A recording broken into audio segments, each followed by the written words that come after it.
Oh, here we go. What's up, horror fans? You sexy, sexy horror fans. Pete here from the Lassercast, where me and my good friend down there, Danny Torkel, we discuss horror movies and streaming shows. Joining us today is my extra sexy good friend over there, Brian, wearing is it a fucking Pearl Jam? No, Veil of Maya shirt over there. And we are here to talk about Alien Earth, episode 5. Danny, this is episode 269. Are you gonna do some fucking 69 with me and the Xenomorph? Sure. Yeah, let's go. Yes. I don't know. You might have preferences. You might want that fucking eyeball thing or the fucking thing that makes your blood pop out of your body. Yeah, man. There's a lot of gooey shit. Wait, what'd you say, Brian? I think I might take the Xenomorph in that equation there. Yeah. What a fucking crazy show. I just ate this episode up, man. This episode was so fucking good. What'd you guys think? I saw somebody say that this episode was with commercials 90 minutes. It was an hour and 33 minutes recorded on DVR, and I saw somebody say that this was the best, like this single episode was the best Alien movie since Aliens. Yeah. That it just a perfect 90 minutes or hour and 10 minutes that feels like it's one of those things where you know, because we watched the first episode, we know the fate of all the characters. And yet somehow I was hanging on every minute, like hoping some characters lived, like wondering if they were going to get out. And then like when you see certain scenes towards the end, you're like, no, of course this happens. We saw this already. Like, how did they get me? And they managed to get me, and it was so good. And it was so gnarly and gross and just a perfect episode of television. How tense were you the entire time watching that fucking water bottle? Yeah. Like, is she gonna drink it? Is she gonna drink it? What? The whole time I'm like, what? Just staring at that water bottle. Yeah. And like at one point she puts it down on the table and it goes like it makes like a big fucking gong noise and water drops out. I think when the water hits the table, it like makes this like almost like thunderclap noise. Yeah, and like even before the little thing like drops its eggs in there, she's like gorging on it in a way. She's like throwing it down her throat. It's splashed everywhere. It's just so weird. So weird way to drink a bottle of water. And then but it set the tension so perfectly for like waiting for it. Yes. Like, that was me. She's thirsty. She needs that water. That was me watching this episode. I was just drinking it down like that, man. Like I think the thing, and we're going to probably jump around a lot tonight, but I think the thing that got me so excited was that the other aliens are like super smart. Like that's the thing, the most exciting thing about this episode was the other creatures aren't just like dumb animals. They're like really smart. They might be smarter than the Xenomorph. Yeah, and you know, it was funny watching that little eyeball guy like kind of try to attack the Xenomorph. You know, like it was not like all that, not as one-sided as you'd expect it to be. Right. You got shit with that eyeball thing, the fucking like the little spider things that like infect you, make your blood pop out. They're smart. How about when the eyeball thing is? It felt like it was trying to tell the woman that the worm creature was out. It's like tapping on the glass, and like it looked like it was like pointing, and I'm like, it's communicating to her. Yep. Like they're really intelligent creatures. We always got the sense that the Xenomorphs had an intelligence to them, for a variety of reasons. Like they would always herd, and now we're finally seeing that there's, other intelligent people, other intelligent species in this world. Yeah, the people aren't so intelligent here. Yeah. Yeah. Well, that's another point that I want to talk about in this episode. But I think what I love about this show so far is that it's like a real kind of Universal Studios, Universal Monsters type thing, where there's all these different creatures, these different monsters, and they're similar in a lot of ways, but then they're very distinct in other ways too. Like Danny compared them to worms. I kind of think of them as spiders. Like, how do you view those creatures? That like the ones that went into the water?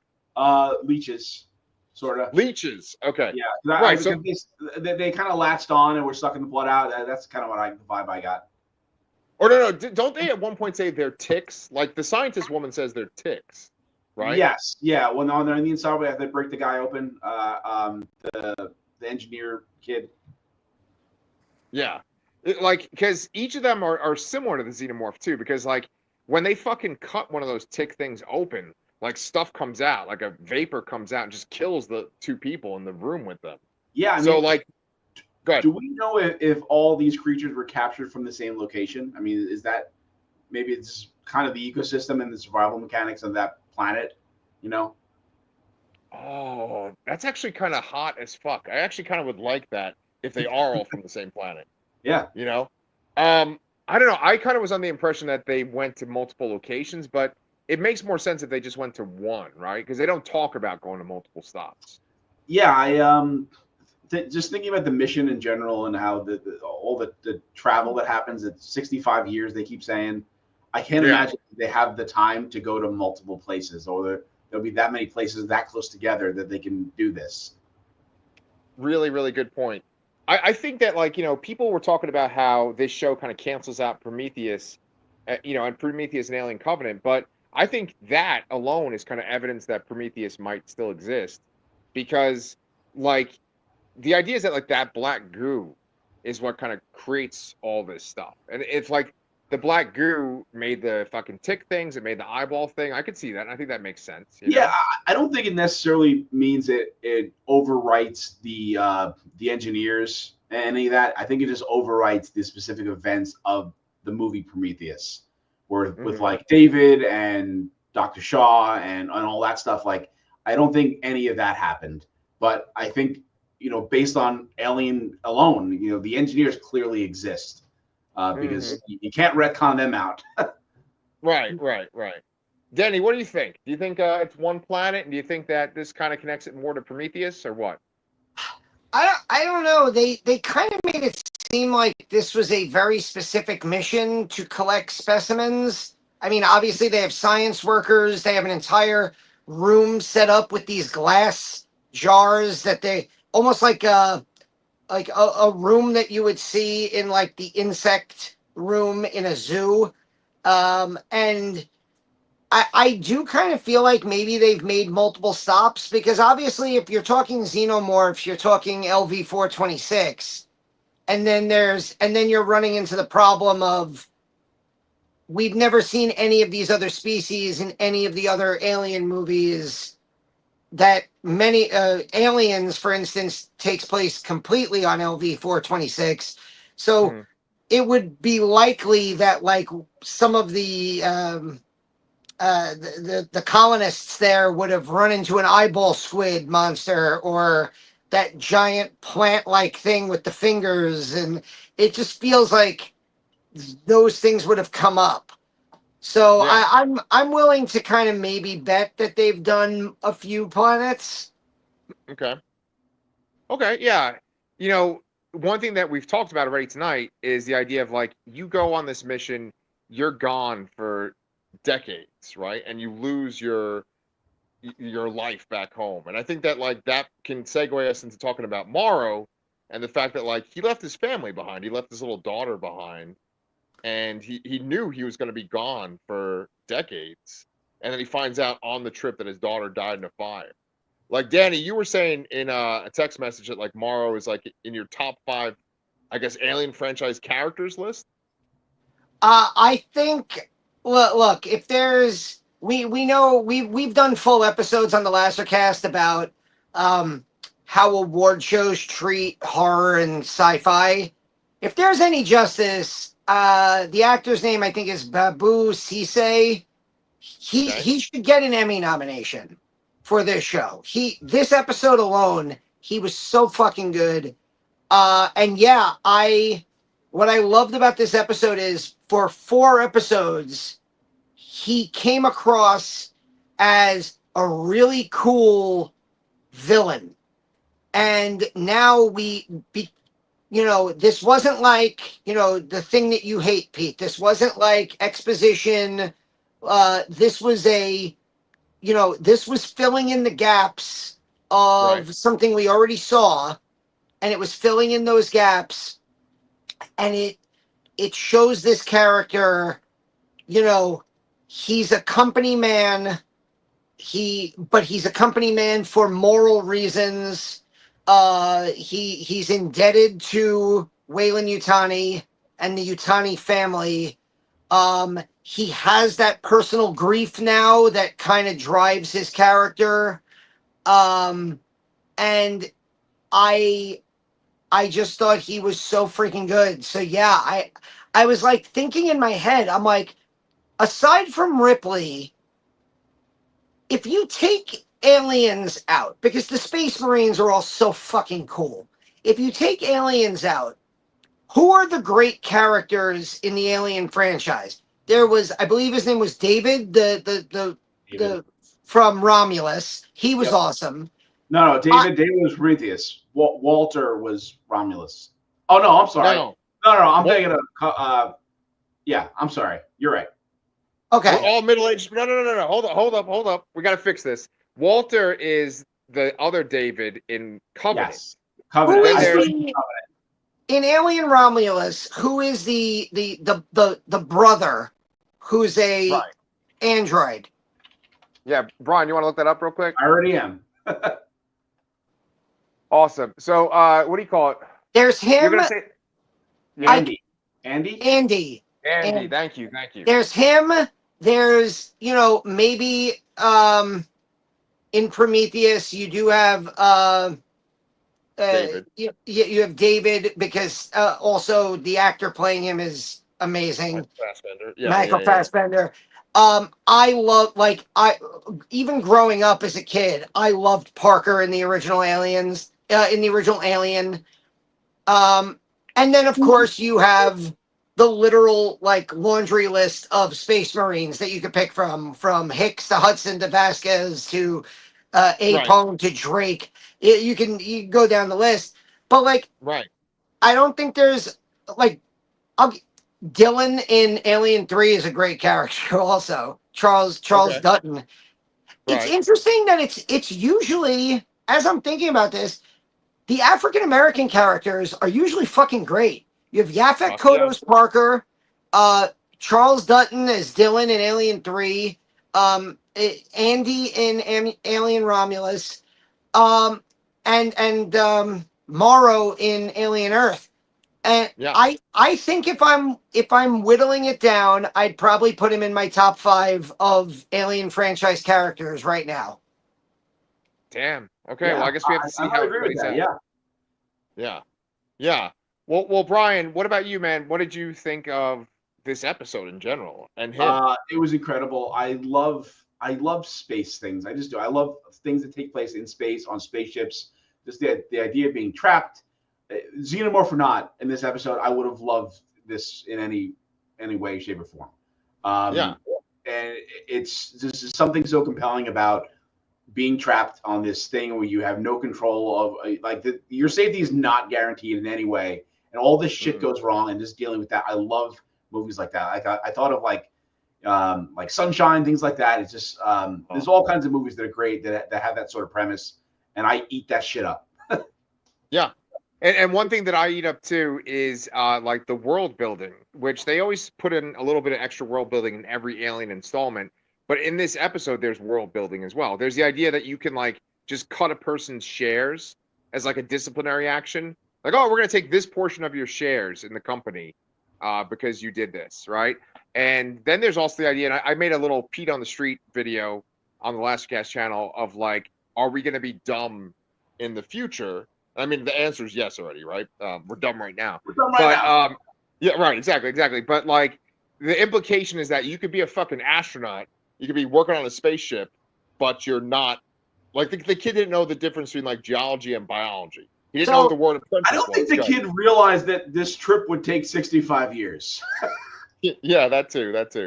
I wanna bring up that point that you bring in your Pete on the Street video, because I think one thing that we're overlooking, and they kind of show this in some of the scenes with the brother, where he's like, I want to go back to college, and they're like, no, you have to continue working. And we saw that also in Alien Romulus, where she wanted to get out, and they were like, no, you're stuck here, you have to keep working.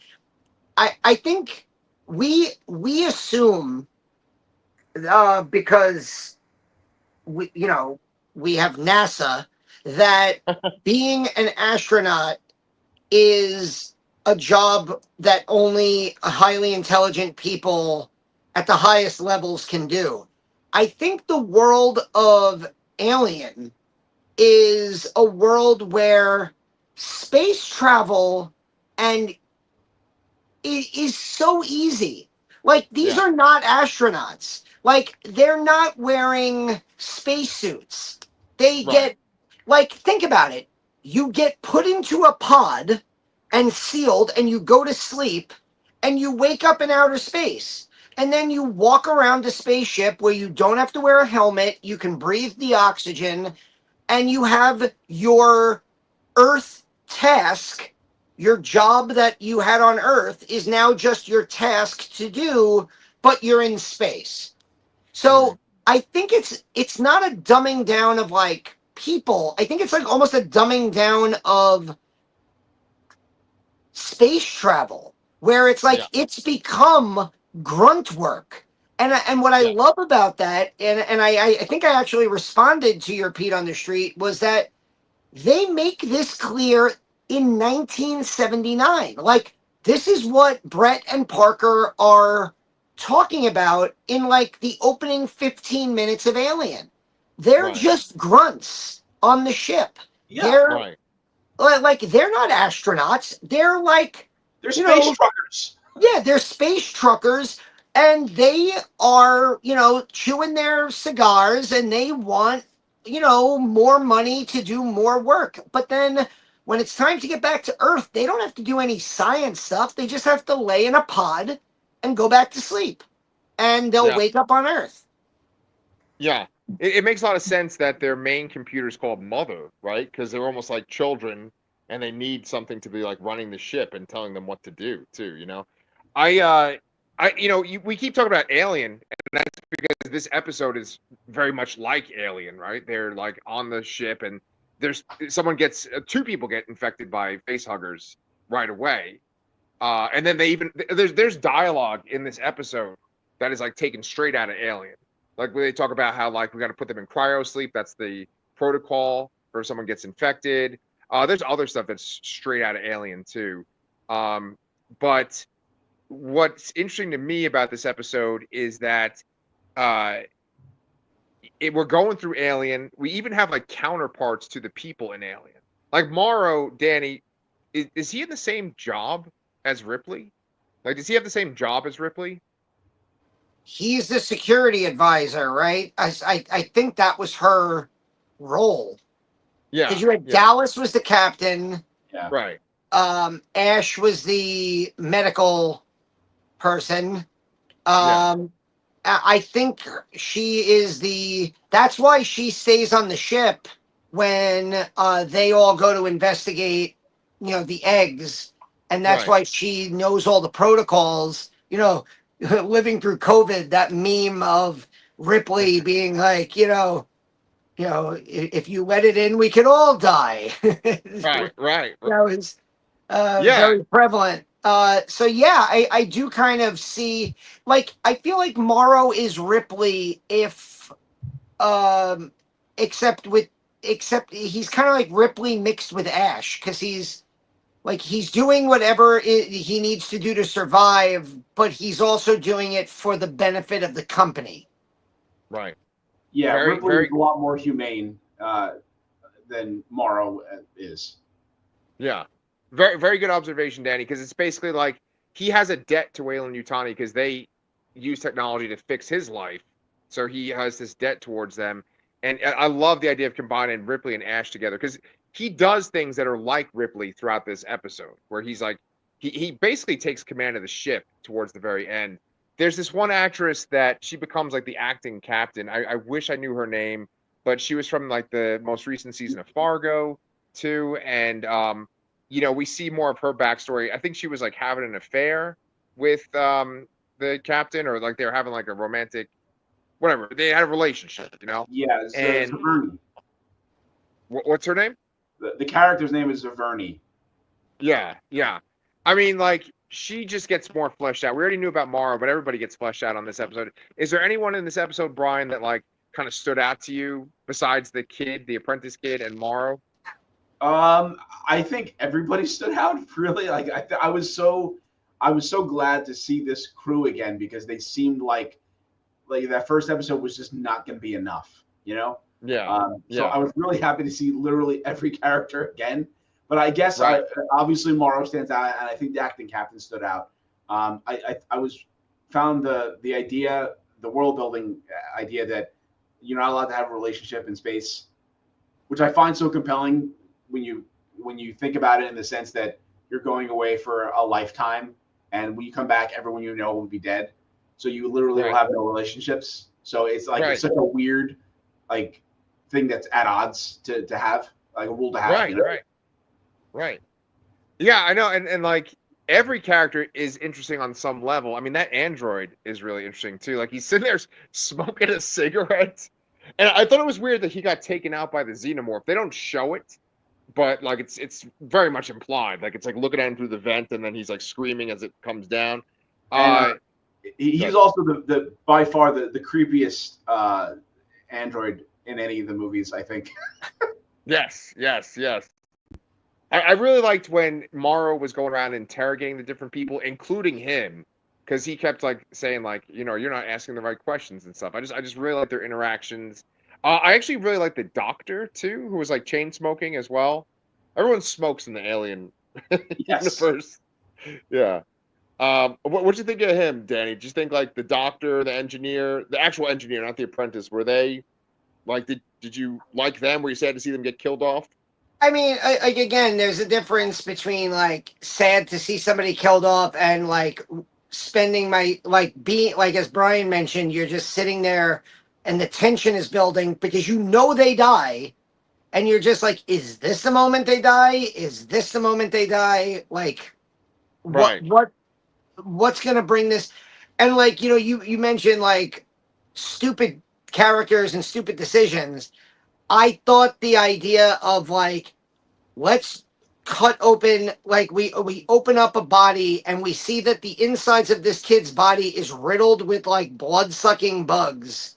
And you're like, let's try to save him. Like, no, like just throw him in the airlock, blast him out into space. Yeah. But like, no, and like that decision is, it did kind of feel like the water bottle scientist, like after everything in this episode where it's like the eyeball monster is staring at her nonstop, the eyeball monster escapes and you're like, she's in the room with the eyeball monster, and then of all the things, like she keeps walking around with the water bottle.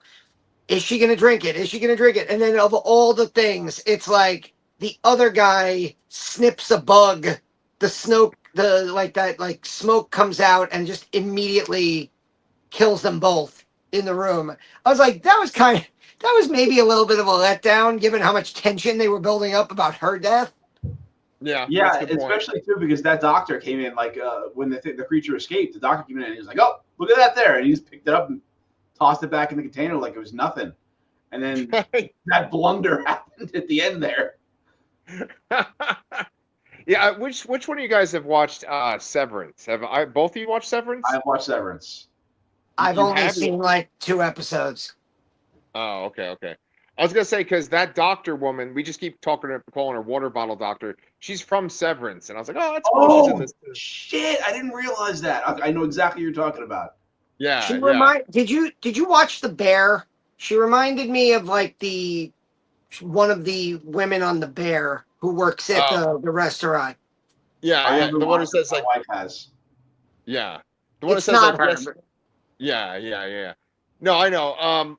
It's just it's such a fun show. Like even when like everyone dies in like gruesome ways in this fucking episode, but then the fucking engineer guy, I felt for him. He's got like a Scottish accent, so that already endears me to him.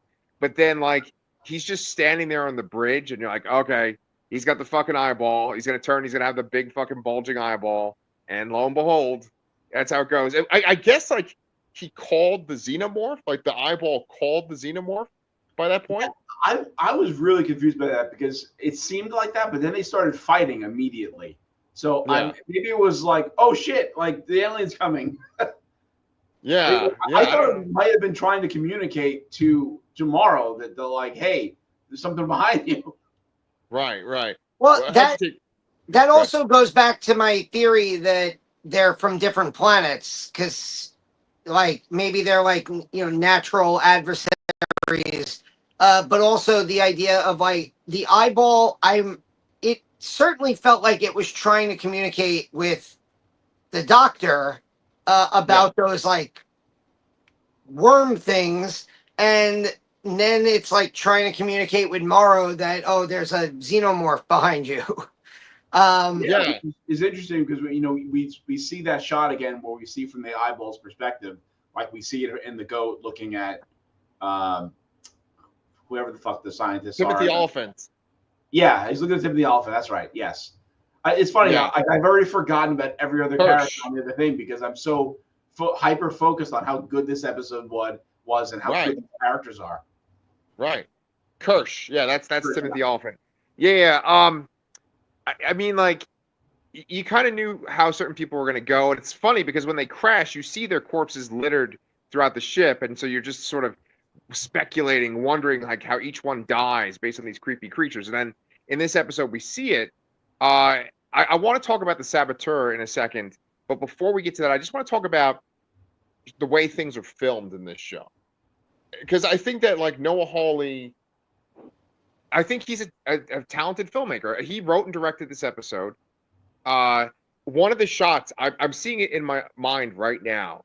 It's when Morrow wakes up, he goes into the medical bay, and there's just two people with fucking facehuggers on the two tables. And we know from decades and decades of watching alien movies, we're like, oh shit, it's gonna go down. Like that's bad when that happens. But it's like quiet when he walks in, and you just see these two fucking people with face huggers on. It's such a chilling shot. I just love it so much. Yeah. And go ahead. The fact that he walked in like basically the second after he woke up and he's still in his underwear and he's just like, and it was great. Yeah. And so then oh, I'm sorry. Go ahead. No, I just love. They were like, why are you walking around with a gun? You don't even have your underwear. You don't even have your pants on. And it's just like, he's like, take charge from the jump. Right.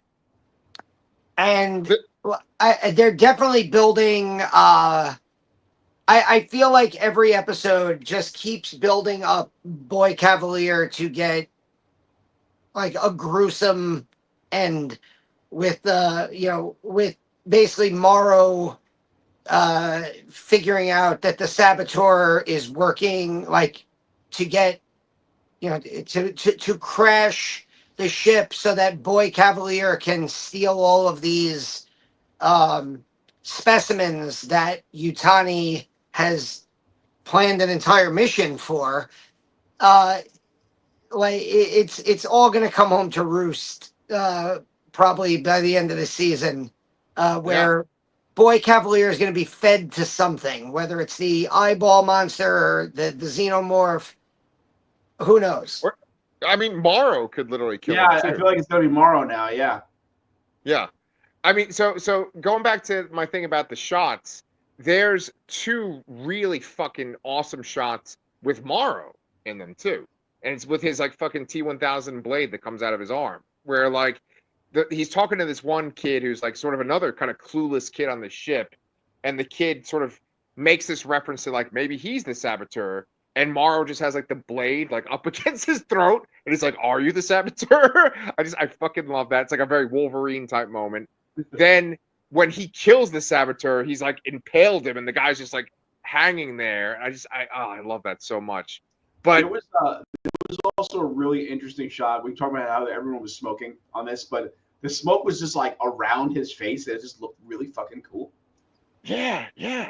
I mean, Noah Hawley knows what he's doing. Like with this kind of stuff, with the genre stuff that we watch, you can tell when someone's like, I want to make a striking image. I want to have an impact. And then you can tell when people are just like, yep, let's just move the plot forward. Like this show makes it a point to like have those moments, to have those kind of feelings. It's so fucking good. Let's talk about the saboteur though in more depth though. Let's talk about like how Boy Cavalier basically seduced him.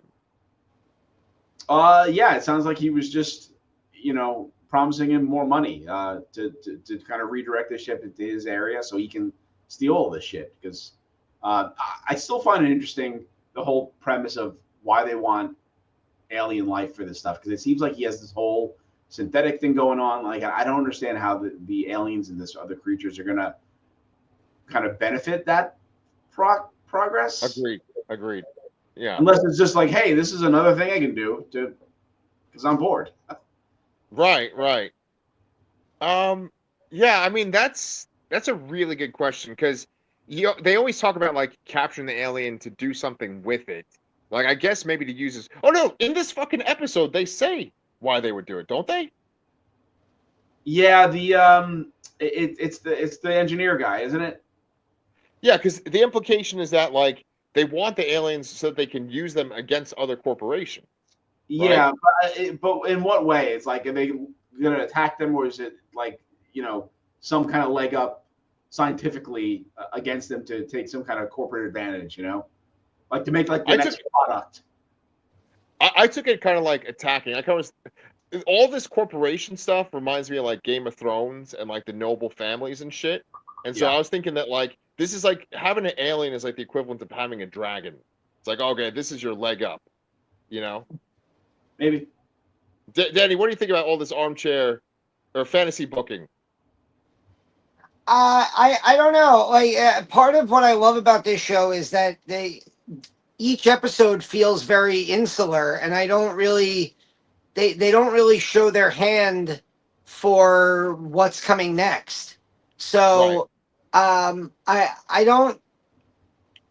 As far as the corporations go, and it's to me, it's kind of like, yeah, there's synthetics, there's hybrids, there's the Lost Boys, and the idea of taking a human being's like entire persona and putting it into a robot. But it's kind of, for me, it's kind of like the question of like, we always ask with these billionaires today, whether it's Elon Musk or Jeff Bezos, it's like they have hundreds of billions of dollars, but they pay their employees so little and they provide their employees with so little. Like, isn't 100 billion enough? And it's like, no, it's not for them. It's that they want more. Like Elon Musk, like, could feed every poor veteran and poor person on the planet, but instead he chose to create SpaceX and send wealthy people up into outer space and buy Twitter. Yeah, and it's like you look at Richard Branson, Jeff Bezos, Elon Musk. They're all competing with each other to get into outer space instead of using their massive wealth to solve literally a single problem on Earth. And I just feel like this is an extension of that, where it's like we have the technology to literally take, instead of finding a cure for Wendy's, what's Wendy's real name? Marcy. Instead of finding a cure for Marcy's illness, let's build a robot and then take her humanity and put it in the robot, because that's a lot cooler. And then I can control that robot and turn its hearing off when I don't want it to hear what I'm saying. Well, I don't think it's necessarily about coolness. It's really the pursuit of immortality. That's really what it is. Yeah, and like you could look at the aliens as like, well, the aliens are, maybe there's a biological component to them that can help humans become immortal. Yeah. I think that there is going to be some allusion to that in the remaining episodes. How many episodes are there altogether for the show? I thought we said there was 8. 8? Yeah, because, I mean, we know that, like, with the xenomorphs, they already have, like, this hive mind, and it seems like there might be, like, a thing where they kind of choose who they're going to impregnate and who they're not going to impregnate. So I think there's always, like, more to it than meets the eye, and I think the show might actually go there in that direction. I'd be totally down with that too. Yeah, I because mean, the alien completely eviscerates Zavorni or whatever it was. I forgot who it was. There's no attempt to save that body whatsoever, and she was completely defenseless. Right. Yeah, I mean, like, I like the idea that, like, the alien is looking for special kinds of hosts versus, like, because it just doesn't make sense that it randomly kills people and just rips them up, and then other people it, like, captures to be impregnated, right? Yeah. So, I mean, I like that. In this episode, I'm just trying to think, because, like, there's so much in this episode. Is there anything else that you guys really wanted to bring up and talk about? I can't think of anything else really. I did all. We were talking about the shots we liked. I really did actually like that chase scene at the end with the alien and Zavorni, like just running through the hallways of the ship. I thought it really gave a nice, interesting perspective on the layout of the ship. Yeah, it made it seem, because it seems so cramped and confined prior to that, even though this is massive fucking ship. Like right. It looks like Spaceball 1 on the outside, but it seems like it's like my fucking basement otherwise on the inside. So it was cool to see that. Yeah, and that scene also kind of reminded me of other scenes that we've seen in this franchise before. Like, even though Alien 3 is very much, discarded as, like a mess of a movie, like the chase sequences in the prison are really cool. And like the idea of like you run and then you have to like hit the button to shut the door, and like they did that really well, where she's like running and she's trying to shut the door and it's not shutting all the way, so she has to jump down a level and jump through, and she like makes it, and then it's Morrow who just locks her out at the end. Yeah, so messed up. I actually really, really love with the alien chasing her, because you can tell it's like a guy in a suit too. There's one part where like the guy in the suit like jumps up and grabs the grating on the ceiling and climbs like across the ceiling. Like you can tell it's a person in a suit, and it just looks so good because they made it like seamless with the CGI. It looks so good, and I felt so bad for her too at one point, because she's essentially in a room with that eyeball creature and the xenomorph at the same time. I was like, oh god. Yeah. Yep. Like if we hadn't seen her get killed in the first episode, we would have been like, whoa, what's gonna happen to her now? Yeah. No, yeah. I mean, there's so many good shots, and then there's things that are just very reminiscent of Alien too. Like they have that. There's that room where Burke is what's his face? What's the actor's name from? Like Paul, from Man About You. No, Burke isn't fucking Paul Reiser. No. Who's the fucking guy that's with Yaphet Kotto? Harry Dean Stanton. Harry Dean Stanton. Thank you so much. When he gets killed by the xenomorph, it's such a weird fucking sequence, because it's got these like chains, like Hellraiser, and it's in this big open space on the ship, and then the xenomorph comes down and gets him.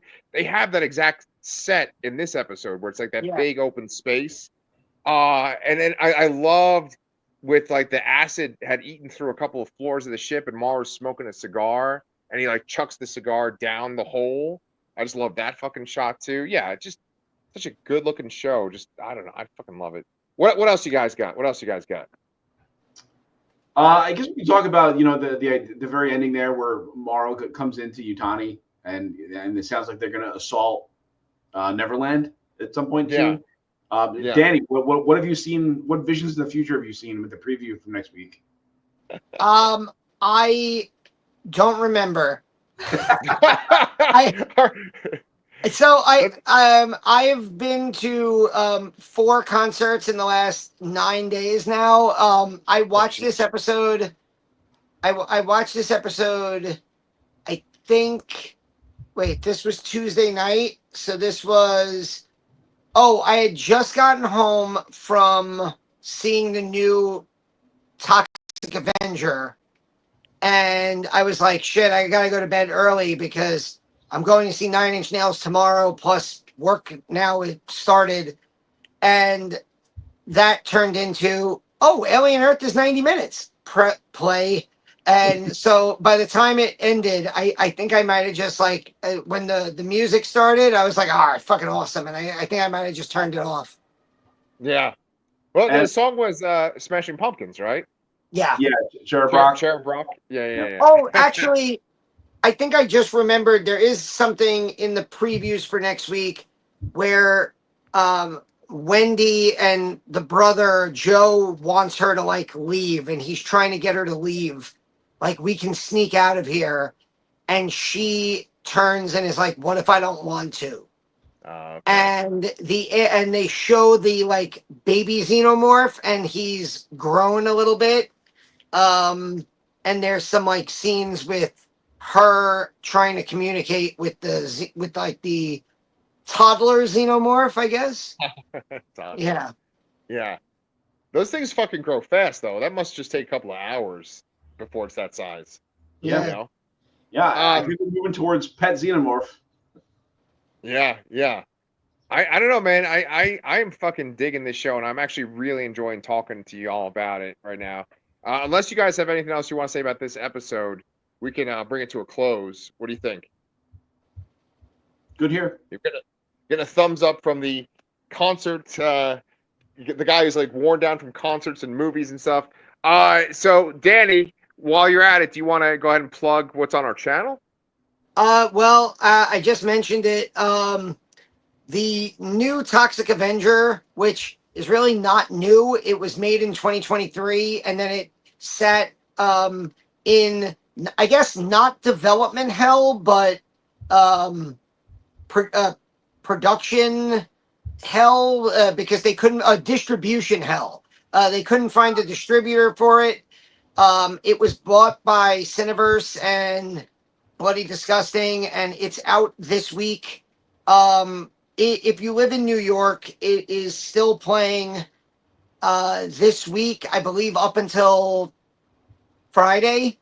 And it's fucking amazing. It is one of my favorite movies of the year. It is a perfect, like, reimagining of a silly, stupid, ridiculous movie. It's everything you wanted.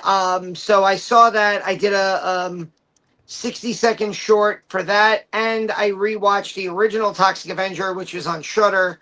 And so I put up both of those. And then, of course, we've got like a daily Pete on the Street that, you guys can go and answer Pete's question and, check out his manly beard as he walks the streets of Austin. There you go. Very nice. Say that Toxic Avenger is good. I've been really fascinated by the marketing campaigns with it, with the whole debt erasure thing.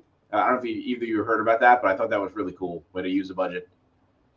No, what are you talking about? What is that? So part of the problem in the movie is that the main character is saddled with incredible amounts of medical debt, and instead of making commercials for the show for the movie, they actually just partner with some organization that helps people erase their medical debt that they can't pay. So they spent $5 million on doing that rather than like making trailers and commercials and promoting the movie like that. They just said, "Hey, we did this instead to make it, for a good cause." So it's amazing. The movie was made like it literally was done and in festivals in 2023, and it just came out now. And between what Brian just said, thinking about like the shooting that took place in Manhattan of the healthcare executive, and then there is a scene very reminiscent of the original where a bunch of like thugs take over a diner and Toxie has to save the day. The no! Oh no! Don't leave us hanging. Yeah, he got like deleted. I don't know what just happened. That was so weird. Oh man, I thought I froze for a second, but that was man. Way to leave us hanging, Danny. Danny got taken out by the Xenomorph. But Brian, this is just you and me, man. Do you want to plug what's on Comic Books Transformed? Yes, come check us out on Comic Books Transformed. We are currently covering Peacemaker Season 2. We have Gen V Season 2 coming up. We have other stuff, too, that I can't remember. I was really excited about the Marvel Zombies trailer that came out. It was a really good trailer. I'm usually kind of down on Marvel animation, but this looks good. So we're going to cover all that stuff, and come check it out with us. Beautiful. Beautiful. Oh, he said, Danny just texted saying ended. I don't know what that means. Hopefully not his life, but yeah. So, yeah, guys, we've got Comic Books Transformed. Got that over there, too. And The Lastercast. Make sure you subscribe to both. Watch both of them. Sorry we lost Danny there. I think he had a compelling point about Toxic Avenger. Check out his reviews. And we'll be back next week to talk about Alien Earth. So be here. Otherwise, we're going to put some ticks in your water. See y'all.